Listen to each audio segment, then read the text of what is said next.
We're going to go ahead and get started. My name is Sonya Dublin. I'm a CETA specialist here at Capacity for Health. And I'm really excited to be back with you delivering another webinar in our evaluation series. So today's webinar is hosted by us, Capacity for Health, at the Asian Pacific Islander American Health Forum. And we're a capacity building assistance program. We have offices in both San Francisco and Washington, D.C., and I'm based here in our San Francisco office. We're funded by the CDC, like so many of the CEPA providers, to provide free trainings and one-on-one technical assistance to community-based organizations across the country and throughout the jurisdictions. So we provide support services basically in 3 areas: around organizational development, so infrastructure, program sustainability, around the specific evidence-based interventions and public health strategies, and around monitoring and evaluation. So today's webinar obviously is part of our monitoring and evaluation series. Like I said, I'm a capacity building assistance specialist here. My background is as a social worker, and I also have an MPH. I've been doing HIV prevention programming for about 15, maybe 17 years now. And my specific area of passion is monitoring and evaluation, and particularly really helping organizations learn how to use monitoring and evaluation in meaningful ways. So I think a lot of us struggle with having to do lots and lots of data reporting and work with data systems that don't necessarily give us information that we want in terms of learning about our programs. So my passion for monitoring and evaluation is really in helping people reclaim monitoring and evaluation as a useful tool in learning about our programs and making our programs better. So hopefully that passion will come through in today's presentation. As we get started, we always like to just remind folks that you've actually been automatically muted as you joined the webinar. If you have questions that come up during the webinar, please use the chat feature to type them in. I'm happy to break at any point in time to answer your questions. And we'll probably try to have a little bit of discussion, maybe interspersed in the webinar. Certainly at the end, we'll allow some time for more discussion, in which case you can use the raised hand icon, click on that, and you'll be called on and unmuted, and you can ask your question live. Today's webinar will be recorded, and the recorded version of the webinar will be available on our website after the presentation. So today's learning objectives are really quite simple. I really want you to walk away from this presentation understanding the difference between and the relationship between goals and objectives. Specifically in terms of objectives, to really be clear about the difference between process and outcome objectives, and understand how to write SMART objectives. And we're going to talk a lot about that and go through some examples of those in a little bit. And finally, I'm going to show you what I think are some of the most common pitfalls in writing goals and objectives. And we'll talk a little bit at the end about writing indicators. So let's start out talking about goals. Why do we even set goals? All of us set goals in our life for various things. We have New Year's resolutions. We set goals for where we want to be in 5 years or 10 years. Maybe we have a goal of saving some money for a specific project, a vacation, or buying a new car. But we all have goals in our lives. But why do we set those goals? There's actually quite a lot of science behind the setting of goals and the fact that goals improve performance. The science actually goes back as early as Aristotle, who wrote that purpose can cause action. Edwin Locke also researched about the impact of goals on individual activity and time performance. And there's quite a lot of modern research about goal setting in terms of business management or efficiency science, athletics. Even in neurology, there's new evidence that there's brain chemistry that happens when we set goals, and that brain chemistry actually helps us to achieve those goals. So setting goals fundamentally improves our performance. Here's an example. We have productivity and revenue on the left-hand side. We have time on the bottom column. And as you can see, we have productivity going up, up, up, up, flat, bad stagnation caused by no goals. I'm not sure I totally agree with that, but I think the point is made that goals are associated with productivity and performance. So goals are good. If we all accept the premise that goals are good, does that mean that we should use goals for everything in our lives? Well, Dilbert definitely seems to think so. Dilbert's boss says every company needs goals. We have division goals, department goals, district goals, personal goals, affiliate goals. You will all attend a 4-hour training session on how to write goals, and every week you'll turn in a report on how you're doing compared to your goals. Those reports are entered into a database, and Dilbert says, won't the size and complexity of the database make it impossible to know what's really happening? Yes, that's why your raises will be based on what you look like. So Dilbert's boss thinks goals really are good for everything. We don't. We think that goals really should be specific to helping us understand where we're going, what it is we're trying to do. So let's talk about making goals meaningful and relevant. I want to put this back in really simple terms. If you don't know where you're going, how are you going to know when you get there? Yogi Berra, great quote. I use this quote a lot. Really, goals are just about helping direct us to where we're going. So let's put goals in the context of our programs or organizations. The kind of broadest vision and statement about where we're going and what we're doing is usually our organizational mission or vision statement. So if we think of this as a spectrum that goes really from kind of the macro, big picture, down to the micro specific, or in other words, the general to the very specific, we start at the top with the mission and vision statement. The mission and vision statement are really about the purpose and values of our organization, why we're doing what we're doing, and they're intended to inspire us and keep us aligned on our path. Right below that, in terms of specificity, are goals. And goals are also meant to be slightly overarching, kind of the hoped-for effect of the program, describing the changes we're hoping to produce, but they're also intended to be a bit at that visionary level. As we keep going down in terms of specifics, below goals come objectives. Objectives are where we get really specific about describing what should change, for whom, and by when. We're going to come back and look at examples of these in just a few minutes. And finally, below the objectives come the indicators. The indicators are the actual specific measurement. So while objectives need to be measurable, the indicator is the actual measurement or the tool that we're going to use to measure whether we're achieving what we want to be achieving. So let's start first by talking about goals. Goals, I like to make the analogy that goals are a little bit like the target. Like I said before, goals are really about helping us to get where we're trying to go. So if you think about goals as the target, goals are really a broad statement of the purpose of our program and the expected effects. So those are three different rings in our goal. But in addition to that, the goals need to be specific enough. They need to be specific enough that we really have a sense of where the center of that target is. Let's look at an example. The most common way to write a goal is to do something among someone and where. That's what we mean by specific. We want the goal to state the what, the who, and the where. So here's a couple of examples. To improve the sexual health of gay men between the ages of 40 and 65 in the city of San Francisco. Improve the sexual health is the do something, the what. Gay men between the ages of 40 and 65 is the among whom, and in the city of San Francisco is the where. So you can see that's really quite specific. And if you look back, it is a broad statement. It's a broad statement of our program purpose and its expected effects, and yet it's also very specific. So our program purpose is improving the sexual health of gay men, and the specific is which gay men and where in San Francisco. Let's look at the second example, to reduce smoking among 8th graders at West School. Also a pretty clear statement, fairly broad, reducing smoking among a specific target population, 8th graders at West School. So again, you can see that it's the broad statement, the program purpose, the expected effects, and yet also still specific. Let's do a little quick polling. I want to get a sense of what you think of some of these goals. So we're going to post our first quick poll, give you a second to respond. We're actually going to do 2 quick polls now, and then I'll come back and talk about them both together.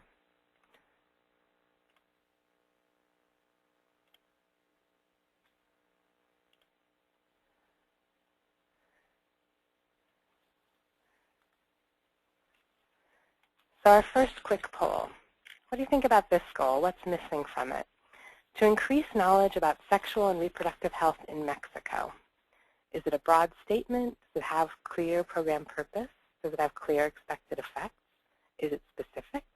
Or is it good just the way it is? You can select all that you think. If it's missing things or if you think it's fine just the way it is.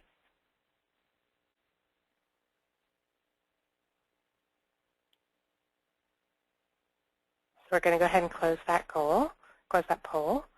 And we're going to do one more quick poll about goals, and then I'm going to talk about both of them. So we're going to go ahead and post the second quick poll. How about this goal?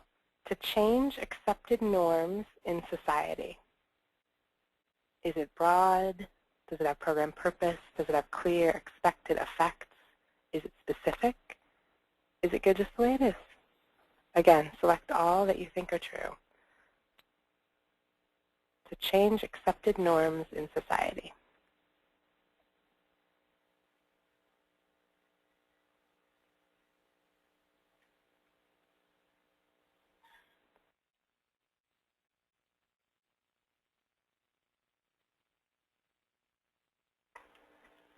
All right, so let's see what you guys thought about our first one.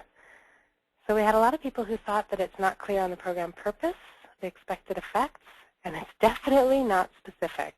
That was the first thing. These are real program goals, by the way, that are examples from grant applications or projects that I've worked with. So definitely it's not specific enough. Remember that a goal should really include the what, who, and where. So the what, increased knowledge about sexual and reproductive health, is fine. The where, in Mexico, might be fine if it's really a national program. But where's the who? We need to know who they're trying to increase sexual and reproductive health knowledge for. Let's look at the second quick poll results. To change accepted norms in society. So again, a bunch of people felt like it wasn't clear enough in terms of expected effects or program purpose, and all of you thought it was not specific enough. Great. I'd say for this one, it's really not specific enough. To change accepted norms. What kind of accepted norms? I don't even know what the what is in that sentence. In society, the where, that's pretty broad. And then again, the who is completely missing. So both of these goals really need to be made more specific. So let's go ahead and go back to our slides for a few minutes. We're going to do some more quick polling a little bit later in our presentation. I have one more example that I want to show you as we move forward. So how about this one? As you suggested, I made a list of my professional goals. Make Ed stop blowing his nose when I'm on the phone. Convince Cheryl and Sandra to wear less perfume. Get to the break room faster when I smell popcorn. How about those? They strike me that they're definitely specific enough, but now they've lost some of the meaning. So remember that slide about the broadness of goals? That really, it needs to be a broad statement about the program purpose and its expected effects. So that set of goals, professional goals, I would argue, are plenty specific, but they've lost the broader meaning. They're not inspiring at all. So really it's a balance between the specific and the broad and meaningful and slightly inspiring in terms of the goals. Remember, fundamentally, a goal is really just about helping us to figure out where we're going and helping us to get there. So not to overuse the sports metaphor, but the goal is to help us end up here. This is my favorite slide of the whole presentation. Warning, always anchor goals. Unsecured goals can fall over, causing serious injury or death. This is a real warning label, I suppose, from a goal. But I think it's really appropriate because it's true that we do need to anchor our goals. And when we talk about that in terms of a program or in terms of the work that we do, anchoring our goals happens through our objectives. So the mission and vision is the big, overarching, inspiring message about where we're trying to get. The goal is that balance between the broad statement and the specific. And the objective is how we really anchor the goal. I like to think of objectives as stepping stones. If we think that we're trying to get to the goal, in this case maybe the other side of the river, the objectives are the stepping stones that help us to get to our goals. The objectives need to be realistic steps. We want them to be really specific in terms of the specific results that we're looking for and how we're going to achieve those results. They're kind of our mileposts or our indicators that we're on the correct path towards getting to our objective. And most specifically, the objective really needs to be measurable. So if our objectives are our mileposts along the way to our goal, let's talk about some different kinds of objectives that we need to keep in mind. First are the process objectives. And these are a little bit like all the ingredients. This is a picture of baking, some kind of baking. Let's say we're baking some cookies. And the process objectives are all of the different ingredients that go into that. So in terms of our programs, the process objectives are basically anything that program staff do that helps us get towards our goal or towards our outcomes. So process objectives are really the tasks that need to be accomplished before we start kind of delivering on our program or project. They're usually the activities, the actions, the things that program staff needs to do. And they're a little bit like the ingredients or the actions in terms of making cookies, the actions of mixing, measuring, sifting. We assume that if we follow the steps of the cookie recipe, we're going to end up with the outcome, the cookies. So we make the same assumption with process objectives. We assume that if we do everything that we lay out in our process objectives, then we're going to get to the outcomes that we want to achieve. So the other kinds of objectives are the outcome objectives, and I've already started this metaphor about the cookies. So if the process objectives are the ingredients and the process of measuring and sifting and mixing, then the outcome objectives are the cookies themselves, and specifically all the descriptions of those cookies. They're warm, they're chewy, they're sweet, the chocolate melts in your mouth. We could think of those as the outcomes that we want for our participants as a result of our program. So in our program world, or in our work world, outcome objectives are all the specific descriptions of how participants will change as a result of our services or our interventions.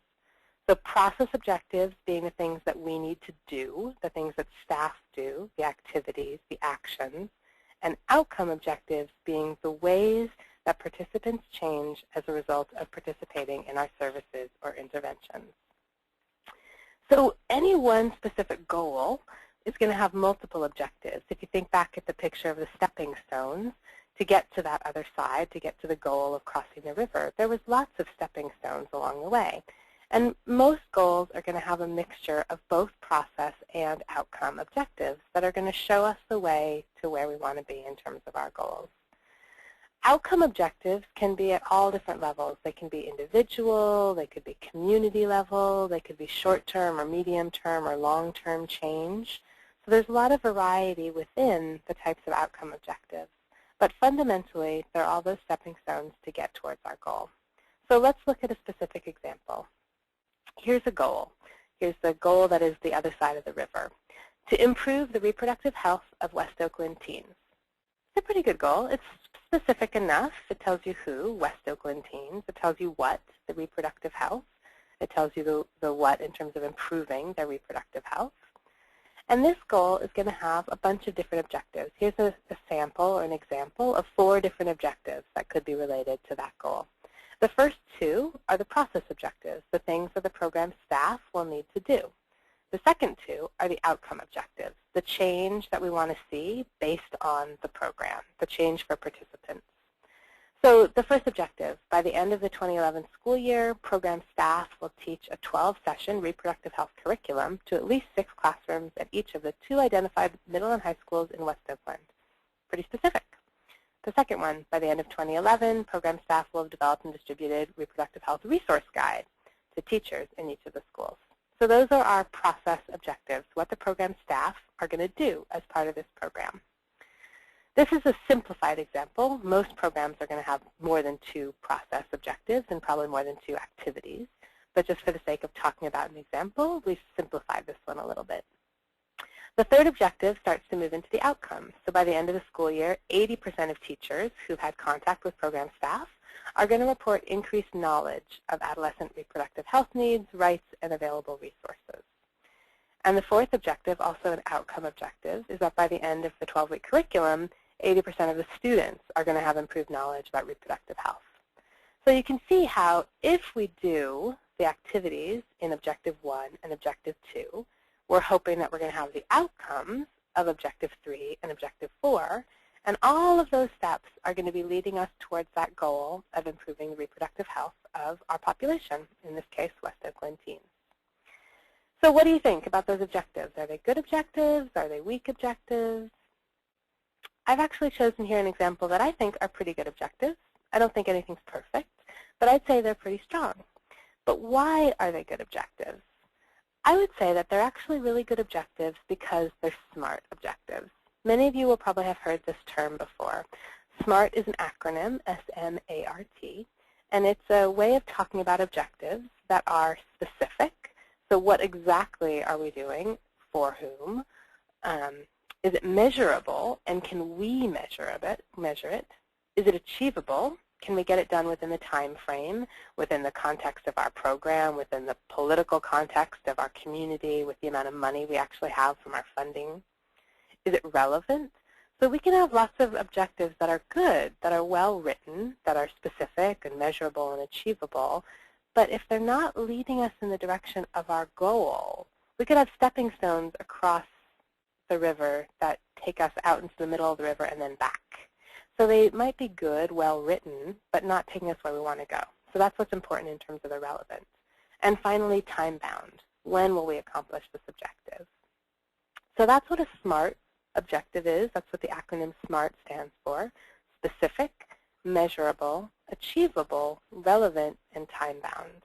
Let's go back and look at our example for just a minute. Let's look at objective 3, just as an example. So at the end of the 2011 school year, that's the T in SMART, that's time bound. At least 80% of teachers who've had contact with the program staff, that's measurable, right? We know exactly who we're trying to measure, teachers who've had contact with the staff, and we know what we're trying to measure, at least 80%, will report increased knowledge of adolescent reproductive health needs, rights, and available resources. So, SMART, is it specific? Seems pretty specific to me. We know exactly what they're supposed to have increased knowledge about. We know who's supposed to have increased knowledge. Is it measurable? Yep, that's the 80%. Is it achievable? We have to assume, based on our program's resources, that we actually can do the activities in objectives 1 and 2, and therefore get the results or the outcomes we're hoping for in objective 3. So specific, measurable, achievable, relevant. Is it relevant to our goal of improving reproductive health? Definitely seems relevant to me. And is it time bound? Yes, that's the end of the 2011 school year. So specific, measurable, achievable, relevant, time bound, SMART objectives. We can also think about a SMART objective as the who, what, where, when, and how much. So let's look at a process objective. Program staff do something with some target group by some date. That's the who, the what, the where, the when, and the how much can go in a couple of different places. It could be that program staff do something, and there's a number attached to it, like program staff deliver 12 trainings. Or it could be that the how much is attached to the target group. Program staff deliver trainings to 25 teachers. That could be where the how much goes.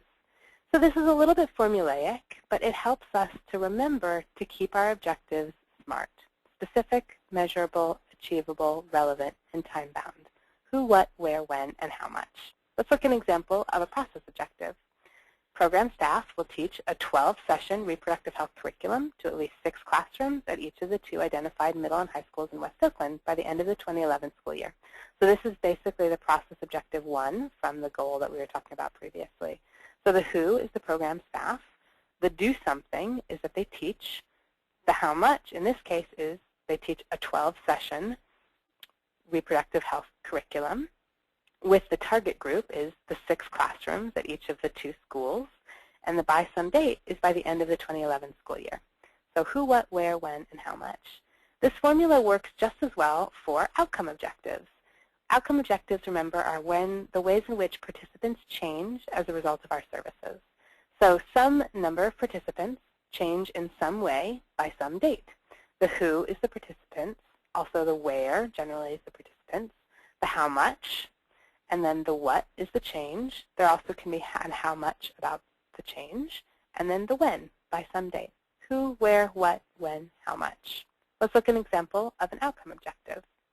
80% of students who attend the workshop will report increased knowledge about their legal rights by the end of the workshop. So the who is the students who attend the workshop. The what is that they'll report increased knowledge.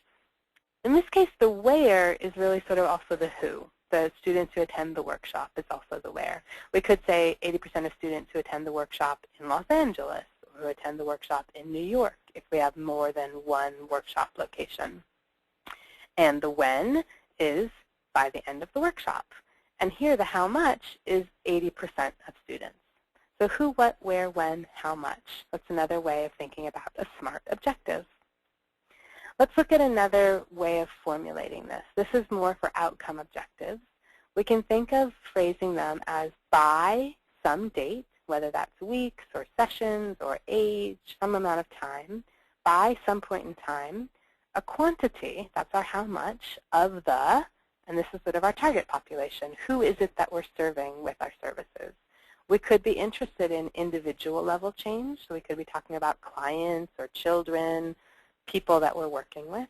We could be more interested in organizational change, so we could be talking about a certain quantity of the organizations that we work with or schools that we work in. We could even be talking about community level change, some percentage of, some quantity of the communities that we identify. So that's the when, how much, and who. By some point in time, some quantity of some identified target population or organization or community is going to change. And the change is that they will something. They will increase, decrease, maintain, improve, develop, ensure, some ability, skill, knowledge, confidence, likelihood, understanding, collaboration. You can put almost any words you want into that sentence. So it's really formulaic, and we don't have to write objectives in this way, but it is a good kind of simple way to double check that we are creating SMART objectives, that they're specific and measurable and identifying really the specific change we're trying to accomplish. Let's do another little quick polling. I'm going to ask you 3 questions this time about SMART objectives. I'm going to give you some examples. And we'll do this just like the last set of quick polling. I'm going to give you all 3 of the quick polls, and then we'll talk about them all together at the end. So we're going to launch the first quick poll. Tell me what you think of this objective. Is it a SMART objective? By year 2, staff will have trained 75% of health ed teachers in the school district on the chosen health ed curriculum. Is it a SMART objective? If it's not specific or not measurable, not achievable, not time-bound, tell me, and you can select all that apply. Or if you think it's good just the way it is, tell me that. So how good do you think this objective is? Is it SMART?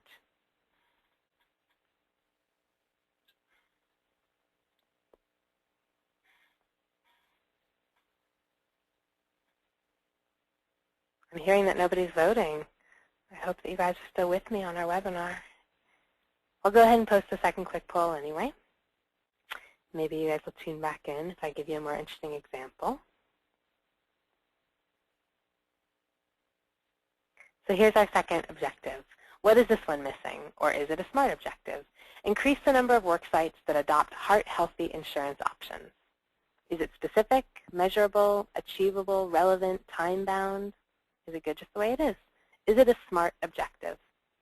Increase the number of work sites that adopt heart-healthy insurance options.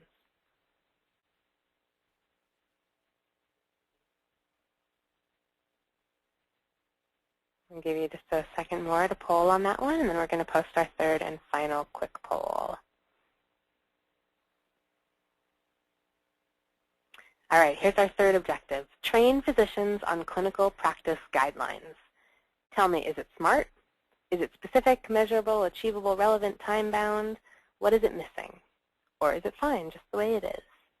Train physicians on clinical practice guidelines. Is it a SMART objective?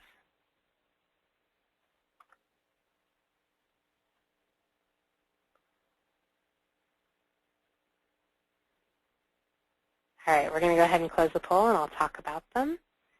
And then we're going to move on in our slides. So the first one was really just to see if you were awake. By year 2, staff will have trained 75% of health ed teachers on the chosen health ed curricula. It is actually a SMART objective. It is specific. It says that they will have trained the teachers in their school district on the chosen health ed curricula. It is measurable. They're going to train 75% of those teachers. They should be able to identify all the teachers in that district and identify whether or not they've trained 75% of them. We have to assume, given their resources, given their program, that it is achievable or relevant, and it is time-bound by year 2. I think it actually originally said by the end of year 2, but we ran out of characters for posting our quick poll, so maybe that was a little trick for you. It is primarily good the way it is. Let's look at our next example. Our next example was to increase the number of work sites that have adopted heart-healthy insurance options. Specific, measurable, achievable, relevant, time-bound, definitely not good just the way it is. So first, in terms of specific, increase the number of work sites that adopt heart-healthy insurance options. So it's specific in terms of the heart-healthy insurance options. Measurable, increase the number by how much, from what to what, increase the number by what %. It's not time-bound. Again, we have to assume that it's achievable or relevant. We don't have enough information to know whether the program has the resources to do that. But it's definitely not time-bound. So we need a date. So by when? So by what % are they hoping to increase the number of work sites, and by when? So B and E. It's not measurable, and it's not time-bound. Let's look at our third and final example from this round of quick polling. Train physicians on clinical practice guidelines. That one is really not good just the way it is. So what kind of clinical practice guidelines? That's not even necessarily specific enough. It's definitely not measurable. We need to know how many physicians they're planning on training. And again, we have to assume it's achievable or relevant, but it's definitely not time-bound. So here they need more specificity on the type of clinical practice guidelines. They need a number of physicians they're going to train, and they need some time boundary. By when are they going to do that? So for this one, it was A, B, and E. Not specific, not measurable, and not time-bound. Great. Thanks for staying with us in our little quick polling. That gives me a good sense of you guys understanding what I'm talking about. So let's move on and talk a little bit about some common mistakes that people make in writing objectives, and specifically in trying to write SMART objectives.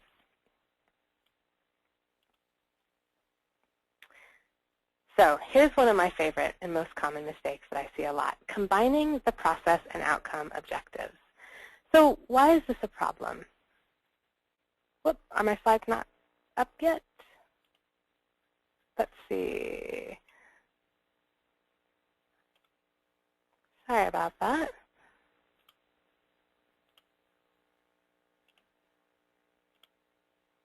How's that? Got my slides up? Great. Sorry about that. Okay, so one of the most common mistakes in terms of combining process and outcome objectives, in addition to just kind of muddying the picture, I tried to make these images a little bit blurry, combining process and outcome objectives is really a problem in terms of our measurement. So let's look at an example of this. From January 2011 until July 2011, program staff will conduct weekly outreach at after-school program sites to improve the nutrition and healthy eating knowledge levels of children and their parents. So this is a combined process and outcome objective. So what's the problem with it? Well, the problem is something called double barreling, and that's an expression we often use to describe questions. When we write a question that's double-barreled, it means that we're asking two different things in the same question. And really, people can't answer the question accurately. What if their answer to part of the question is yes, and their answer to another part of the question is no? How do they answer the question? Same thing with an objective. We have two different things going on in this objective. We have the conducting outreach, which is the process part of the objective, and improving the knowledge of children and their parents, which is the outcome part of the objective. So what if our staff conduct the outreach, but the nutrition and healthy eating knowledge doesn't improve? How do we know whether or not our objective has been accomplished? So we have to be careful not to double barrel in writing our objectives in the same way we don't want to double barrel in writing our questions, so that we know we can actually accurately measure whether or not our objectives have been met. So for this one, the solution would be just to separate out the process objective from the outcome objective. So to have one objective that our program staff will conduct the outreach, and then a second outcome objective that we want to improve the nutrition and healthy eating knowledge levels of children and their parents. And of course, to make that a SMART objective, we need a % change as well. So we have a question would have liked to know more about chosen. I'm not sure I'm understanding your question. If you can blog in a little bit more to explain to us if there's a specific slide you want me to go back to and explain the word chosen. So I'm going to keep moving on. Please blog in for more clarification. I do want to respond to your question. So this mistake about combining process and outcome objectives can be really simply remedied by just separating out into multiple objectives. Separate out one into conducting the outreach. We can know whether or not we've done the outreach. and what our intended goal, our intended outcome is around the knowledge increase for children and parents. And again, I would say asking about both children and parents in one objective might be a little bit of double barreling. What if our children have increased knowledge levels but our parents don't? So separate out and so that you know you're really only looking for one thing in each objective, and that way you can more easily measure whether or not you've met your objective. Question about the poll. Okay, I'm going to hold that question to the end, and I'm going to come back to the polls at the end. Thank you for asking. Let's look at another common mistake. This is one of my favorites. You've got a couple of scientists up at the blackboard doing these very, very lengthy formulas, and one of them turns to the other and says, "What's the square root of infinity again?" I love this one because you can write it. You can write the symbol square root and the symbol infinity. But what does it mean? You can't find the square root of infinity. It's a meaningless expression that you can write square root of infinity. There's a really common mistake about writing objectives that has to do with percent change. That's very similar to writing the square root of infinity. I want to show you an example and see if you can catch it for yourself. Participants will have at least an 80% increase in knowledge by the end of the class. It sounds good. What's the problem? What's the square root of infinity? I'm going to show you another example. Participants or parents will improve their communication skill by 75%. Again, it looks good. We've got the who. We know what we're trying to measure. We have a measurement. So where's the square root of infinity? What's the problem with these objectives? Well, it's easier to see, the more conceptual something is, the easier it is to see that you can't actually measure percent change of a concept. So when we look at parents improving communication skill by 75%, how do we define what 100% of communication skill is? How do we define what 100% of knowledge is in order to be able to measure that they had a 75% increase or an 80% increase? It's a little bit like the square root of infinity. We can write it. It looks okay. It makes sense. But it's not actually a real measurement. It's not a real concept. We can't define what 75% of communication skill is because we can't define what 100% of communication skill is. And certainly we can create a test that measures knowledge, and we can look at participants' pre-test and post-test scores and look for an increase in knowledge. But we can't actually define what 100% of knowledge is or what 100% of communication skill is. And therefore, this idea of percent change, percent increase in knowledge, percent increase in skill is actually very much like the square root of infinity. It doesn't actually have meaning. Here's an easy fix. Let's talk about percent change in terms of our participants. 80% of our participants will increase their knowledge. 75% of our parents will improve their communication skills. There's no question that that is a real measurable concept, that that's meaningful, that we can measure what 100% of participants are. We can measure whether 80% of them had an increase in their knowledge. We can measure what 100% of parents are and whether 75% of them improved communication skills. So just moving where that percent change falls in the language of our objectives makes a huge difference in terms of the meaningfulness and avoiding that square root of infinity mistake. Let's look at another couple of common mistakes. I really like this one. If you can't be kind, at least have the decency to be vague. Well, vagueness might be great in terms of kind or polite or communication, but vagueness is not good in terms of objectives. Here's an example. Parents in the parenting group will communicate better with their children. Well, there's a lot of problems with this objective. It's definitely not a SMART objective. But just in terms of the vagueness, they will communicate better with their children. Ooh, what does that mean? I mean, that could mean a lot of different things. If I'm the person trying to assess whether or not the program has met its objectives, I need to know a lot more about what you mean by communicate better. So trying not to be vague in our objectives is really, really helpful in being able to assess whether or not we've met them. So here's an easy way to fix that. It also makes it a SMART objective.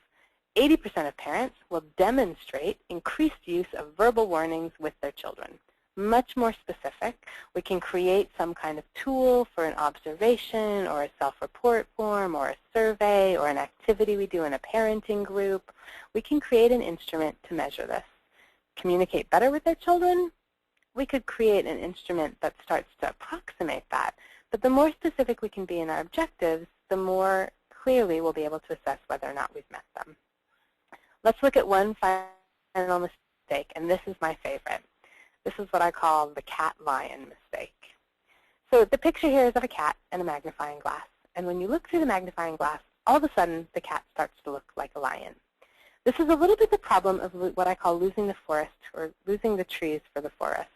That when we look too tightly and too specifically at something, the cat, the whiskers, the teeth, the fur, start to look like something that it's not. In terms of our programs, in terms of our objectives, what that really means is that if we get too specific, we actually start to miss the point. And often this happens when people try to include the indicator or the measurement in the objective itself. Let me give you an example. By the end of the 12-session intervention, program participants will be able to correctly label at least 80% of the male and female reproductive chart parts, list at least 4 STDs, and explain how they're transmitted, list at least 5 contraceptive methods and how to use them, name 2 places they can go for reproductive health services, explain their legal rights regarding reproductive health care, and will be able to communicate better with partners about reproductive health. Whoa, that was long. I had to take like 3 breaths in the middle just to get through it. So it's really specific, and that's probably really good. But as the person who just read that, who's trying to understand your program or perhaps help you measure whether you're achieving your objectives, or if I'm a funder who's looking at your program plan or your grant application, trying to understand what you're going to do, I've completely lost the point. That objective was so long, so wordy, so specific, that I've completely missed the point of what you're actually trying to do in your program. So what's happening here is that the indicators, which are the measurement themselves, have been confused with the objective, which is the stepping stone to get to your goal, and they've lumped all of their indicators up inside of their objectives in a way that makes the objective really hard to understand. So here's a really simple solution. Separate the indicators out. The objective, the meaningful objective, is that by the end of the 12-week session, 80% of the participants are going to have increased knowledge about reproductive health. I can read that and understand that. I know where you're trying to go. Your goal is probably something about improving reproductive health in a certain population. I can see how your objective is going to be a stepping stone to get you to your goal. And at the same time, it's still a SMART objective. It's still specific. It's still measurable. Assuming that I know more about your program's resources, I can assume that it's going to be achievable. It's probably relevant to your goal, depending on what your goal is. And it's time-bound by the end of the 12-week session. So it's a very SMART objective, but it's still simple and understandable. But we do need to know how to measure this idea of knowledge about reproductive health. And that's what the indicators are for. So all the rest of the things that were in that objective, that they can correctly label things, they can list 4 STDs, they know contraceptive methods, they know places to go, they can explain legal rights. All of those things are how we can measure this concept, increased knowledge about reproductive health. But it doesn't all need to be in the objective. Remember, the M in objective is measurable, not measurement. The measurement is the indicator. The objective just needs to be measurable. So separating out the indicators out of an objective can prevent this, the losing our point, seeing the lion instead of the cat by being too specific. So just to summarize about objectives, just really remember that they are the stepping stones to get us to our goals, and the SMART objective, specific, measurable, achievable, realistic, and time-bound. That's what's really important to remember about objectives and the difference between the process, what our staff does, and the outcome, which is the changes our participants experience as a result of our intervention. So let's move down our framework to our final step, indicators. So we just started talking about this in terms of our example, but I want to say a little bit about them, and then we're going to open up for some Q&A at the end of the webinar. This is a picture of a seismograph. I really like this because when we think about earthquakes, I'm from California, I live in California, we do think about earthquakes here. When we think about earthquakes, the point is that we're really trying to predict an earthquake. We're really trying to measure earthquakes. But it's a combination of a whole lot of different measurements that tell us when an indicator, that would tell us when an earthquake might be coming. That's what this picture of the seismograph is. It's all these different little measurements that try to tell us when an earthquake might be coming. That's really kind of what indicators do. They're not trying to be predictive, but it takes a lot of indicators sometimes to measure a concept. A lot of the things we're trying to learn about in our programs, a lot of the things we're trying to accomplish in our programs are actually concepts. We can't see them, touch them, taste them, feel them. They're ideas, ideas like knowledge, attitude, skill, behavior. They're concepts. And I sometimes like to think about a concept like a gemstone. It has lots and lots of different facets. We can't actually really measure the concept. We need to think about the different facets of the concept. What are the different indicators that will help point us towards the concept? So like in our last example, this idea of increased knowledge about reproductive health. So knowledge about reproductive health is a concept. We can't actually see it, touch it, taste it, feel it. It's an idea. And in order to measure it, we need to be more specific. So what does knowledge about reproductive health actually look like? What are the different facets of that gemstone? In this case, we're defining those facets as things like understanding anatomy, understanding STDs, knowing about contraception, knowing places you can go, knowing your legal rights. Those are different facets of this concept, knowledge about reproductive health. Clearly, they don't actually total to equal knowledge about reproductive health.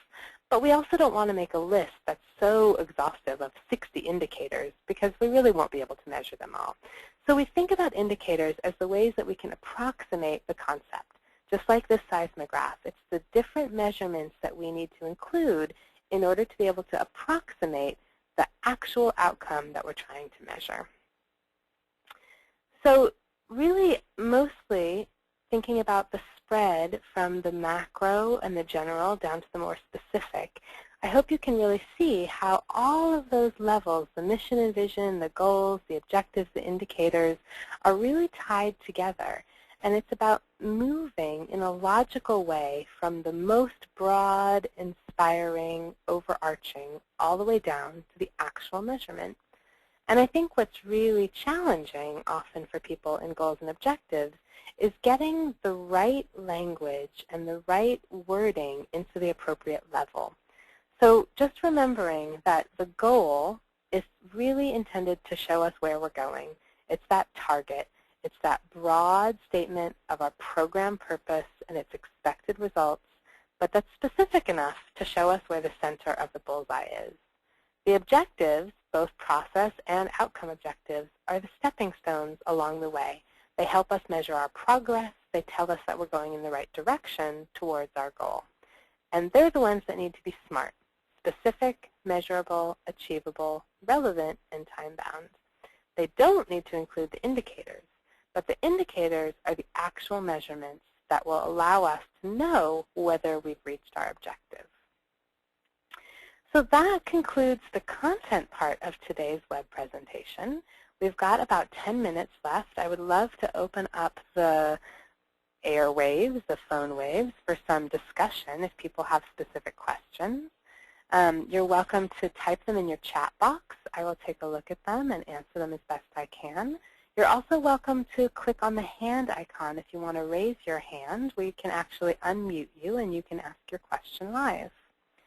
So please, questions about goals, objectives, and indicators.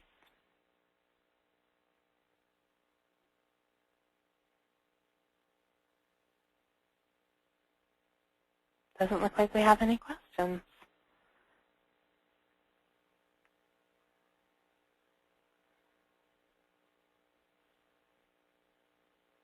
There was a question earlier about the quick polling. I'd be happy to go back to the quick poll. If you can tell me which quick poll question it was, or I can try to go back and post all of them. I'd be happy to go back and talk about the quick poll or what I was saying in response to the examples I gave. We have someone unmuted on the line. Would you like to ask a question? Hi. Yes, can you hear me? Yes, we can. Oh, great. Okay. Well, I just sent it in, but I'll definitely ask it. I wanted to know, I kind of missed the beginning of the session, so you may have already touched on this, but since you kind of clearly outlined goals, objectives, indicators, which one do you formulate first? Because sometimes if you've already been practicing a program, let's say, and you get another program that's similar, so you already may have the indicators available, but maybe the program's a little bit different, so you can't use the same exact goals or objectives. But I didn't know if it was best to have a formula how you approach it? Personally, I think of it as a really iterative process. Like for me, when I'm writing goals, objectives, and indicators, I go back and forth along all three levels. But I think for me, thinking about developing a new program, which is kind of the example that you're giving, I think it's most important for me to really be thinking about the goal, the where I'm going. So I made a little bit of a soccer analogy, and I had some pictures of soccer balls and soccer goals. But really that idea that our goal is where we're trying to get to. And so no, really clear about where it is I'm trying to get. Sometimes that's even above the level of a program itself, right? We might have a goal, and we might have 4 different programs that are really trying to work towards that goal. Let's say in our world, in the HIV world, our goal is around prevention programming, so giving people education, information, support to make safer choices in their lives. So we might have that be a goal that's bigger than all of our programs, in which case really what we're refining for a new program, like you're suggesting, is the objectives. But for me, being really clear about that goal, where I'm trying to get, is more important, or is important to have first before I start with the details. But certainly it's a really, for me, it's a really iterative process. Okay. And I love the idea of having indicators that you use across multiple programs too, that ability to look at the different changes being produced by different programs is really, really helpful. Did that answer your question? Yes, it does. Thank you. I think you're saying basically it's better to start from the top and then go down, kind of like not trickle down, but assess the big picture and then kind of follow into the details rather than build upward, right? It's most helpful to me to have the goal clear before I do the objectives, but definitely going back and forth on all 3 levels I think is also helpful. Okay, thank you. Thank you for your question. So we have a question that's been blogged in. When working with the SMART objectives, do we mention the indicators in any moment, or that's done in the proposal and not in the reports? That's a great question. Thank you for that. This webinar was titled Writing SMART Goals and Objectives because generally most people are interested in the goal and objective level. So when you're writing a grant or a program proposal or even reporting on your programs, oftentimes your funders are most interested in your goals and objectives. But in order to actually really be able to measure your objectives, and specifically your outcome objectives, and the more conceptual they are, the more important it is that we have specific indicators. So when we're doing our evaluation, we know how is it that we're measuring increased knowledge about reproductive health? What do we mean when we say increased knowledge about reproductive health? Some funders are going to ask us to include our indicators in grant proposals or in reports, but most of the time they're more interested in the goals and objectives, and the indicators are more for us internally as we start to develop the evaluation tools, for example, how we're going to measure this concept, for example, increased reproductive health. So we have another question. Can you talk a little more about mission vision and the role vision plays in developing objectives? Absolutely. I think that's a little bit like what I was saying in my response to the first live question we had, that for me, understanding where I'm going in the big picture is always the first thing that I need before I can start developing the more detailed objectives of how I'm going to get there. So I'm really big on metaphors. But this idea, this picture that's in the middle of the screen right now, the stepping stones across the river. So knowing where I'm trying to go is important for me before I build the stepping stones, before I build the bridge. And that can happen at any level. That can happen by needing to define my goal for this program or this project before I build my objective stepping stones.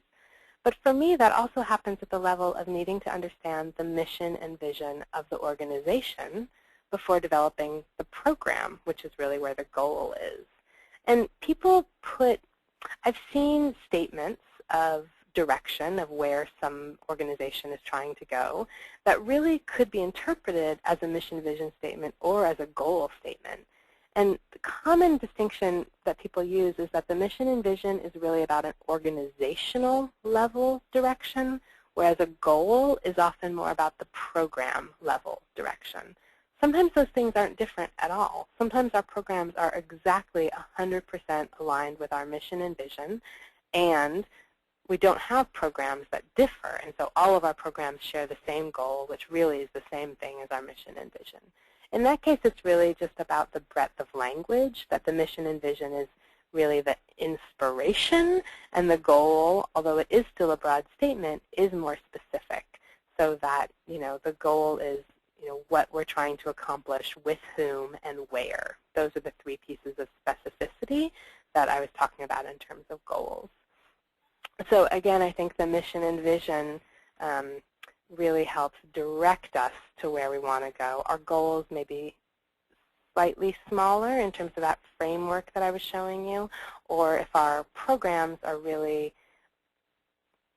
in the same alignment as our organization, then they might really be very similar to the mission and vision.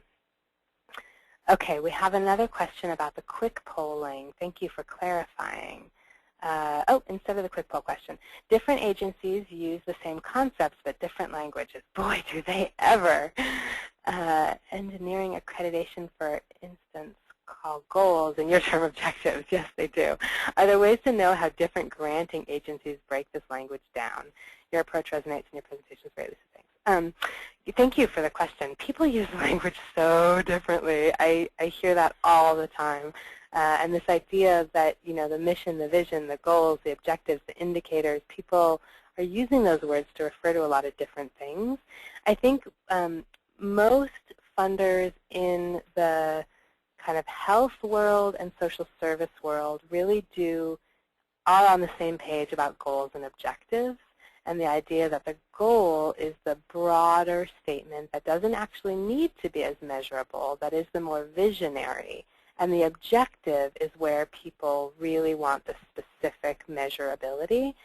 So SMART objectives, the language of SMART objectives has become very, very common in the social services and health services funding worlds. And the CDC in particular has really, really promoted SMART objectives and this language around SMART objectives. So I think there's coming to be more consistency in the way we talk about at least goals and objectives. I think there's still a lot of confusion with indicators, that some people and some funders actually prefer that the level of detail of an indicator gets included in the objective, and that's what they're looking for in terms of measurability. For me, the rule of thumb is really about keeping that objective meaningful. So the example that I showed where there was like 8 indicators rolled into the objective around reproductive health knowledge and naming 6 of that and 4 of these, when you put that many indicators into an objective, it does lose its meaning.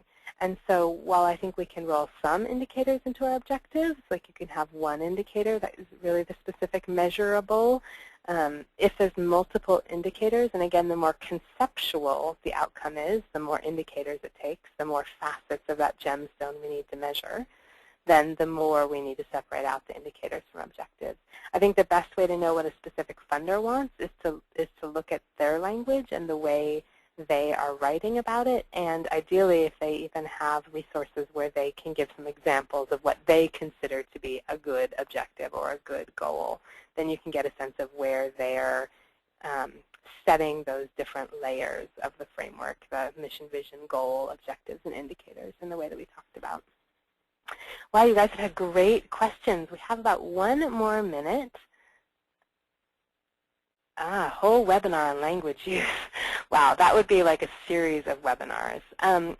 We are definitely going to continue developing our evaluation webinar series, and I will definitely put that into the suggestion box in terms of talking more about language use. I think it's a real challenge. Remember that this whole field of evaluation is still really young. I mean, as a field, we're still evolving very, very much in terms of our language and getting on the same page about how we talk about things. So I really appreciate everyone's participation in today's webinar. I want to just put up our final slide here so you have a sense of further resources that are available to you. Like I said at the beginning of today's presentation, this webinar was recorded, and the slide set and the whole recorded version of the webinar will be available on our website, probably even within the next day or two. We also, as a capacity building assistance organization funded by the CDC, we are available to continue to provide individualized capacity building assistance. We do that in the form of trainings and coaching and individual consultation with organizations and their programs.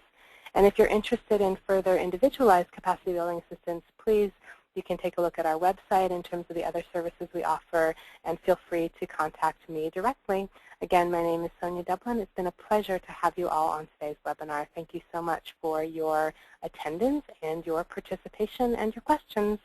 We're going to go ahead and end the webinar as a formal presentation. I will stay on the line for a few more minutes if there are further questions. I'm happy to continue to answer your questions. So thank you again for joining us for today's webinar.